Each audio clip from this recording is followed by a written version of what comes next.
Hello दोस्तों, welcome to pregnancy guide.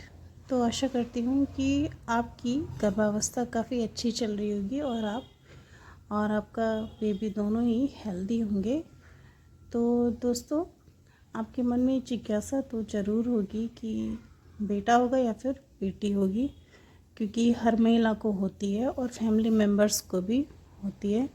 लेकिन इसका जो सटीक जवाब होता है वो पाने के लिए हम कोई टेस्ट तो नहीं करा सकते और ना ही कोई इसका प्रूफ होता है।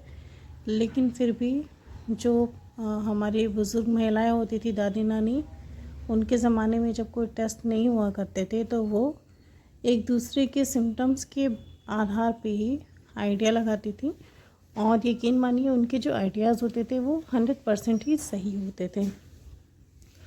तो कुछ ऐसे लक्षण और हैं जो मैंने भी अपनी प्रेगनेंसी में पाए हैं जब मुझे बेटा हुआ था। तो बस इसीलिए ये दोनों ही मिला के मैं आप तक वो सिम्टम्स शेयर करना चाहती हूँ, जिसकी हेल्प से आप भी क्लियर कर सकते हैं कि आपको बेबी बॉय होगा या बेबी गर्ल होगी। तो चलिए जान लेते हैं इन सिम्टम्स के बारे में हम। तो दोस्तों, जो पहला सिम्टम होता है प्रेगनेंसी में बेबी बॉय होने का, वो होता है मूड स्विंग होना बार बार।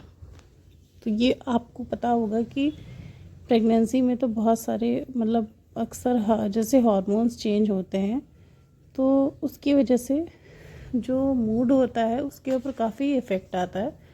तो कभी महिला बहुत उदास हो जाती है, कभी वो अच्छा फील करती है, कभी बहुत डाउन नेगेटिव फील करती है, अच्छी बातें मन में नहीं आती हैं, कहीं भी मन नहीं लगता, घर पे नहीं अच्छा लगता है या बाहर भी नहीं अच्छा लगता है। तो इसको कहते हैं मूड स्विंग होना। तो अगर ये सिम्टम आपको हो रहा है प्रेगनेंसी में दोस्तों, तो ये एक बहुत बड़ा सिम्टम होता है घर में बेबी बॉय होने का। तो चलिए और भी सिम्टम हम जानते हैं कि कौन कौन से सिम्टम आते हैं। तो जो दूसरा सिम्टम मुझे हुआ था मेरी प्रेगनेंसी में दोस्तों, वो था थाइज़ में दर्द होना, यानी जो जांग होते हैं, पैर का जो ऊपरी भाग होता है, वहाँ पे बहुत ज़्यादा दर्द होता है और साथ में एक कमर में भी दर्द होता है। और ये पेन जो है आपको स्टार्ट होगा 5वें महीने से चौथी से 5वें महीने के बीच में। जब जो बेबी होता है उसका साइज़ धीरे धीरे ग्रो करने लगता है, बड़ा होने लगता है, तो ये साइन आता है। और जो यूट्रस होता है वो फैलता है, इसकी वजह से जो है पेन होता है। तो मुझे जब बेबी बॉय हुआ था जिस प्रेगनेंसी में, उसमें मुझे कमर में और पैर के ऊपरी हिस्से में काफ़ी दर्द होता था।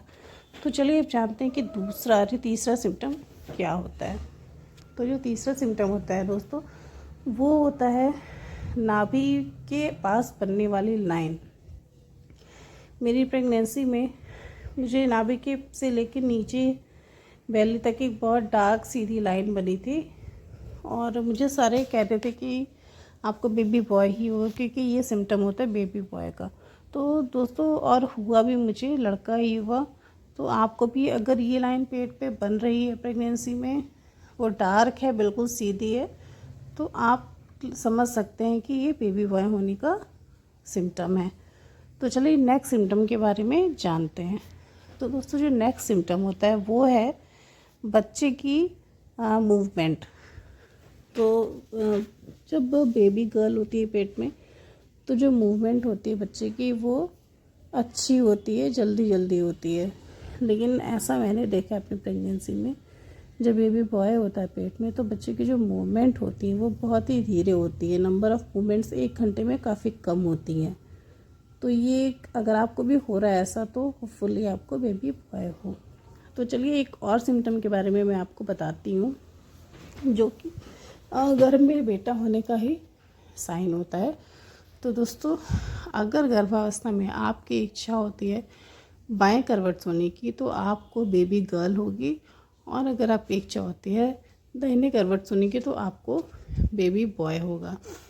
तो ये कुछ खास सिम्टम्स मैंने आपको बताए हैं, और अगर आपको इसमें से 2 या 3 या 4 कोई भी सिम्टम्स आ रहे हैं, मैच कर रहे हैं, तो मुझे मेरा आइडिया है कि आपको 100% बेबी बॉय होगा। और अगर आपके घर में बेबी गर्ल होगी तो हो सकता है आपके सिम्टम्स कुछ और हों।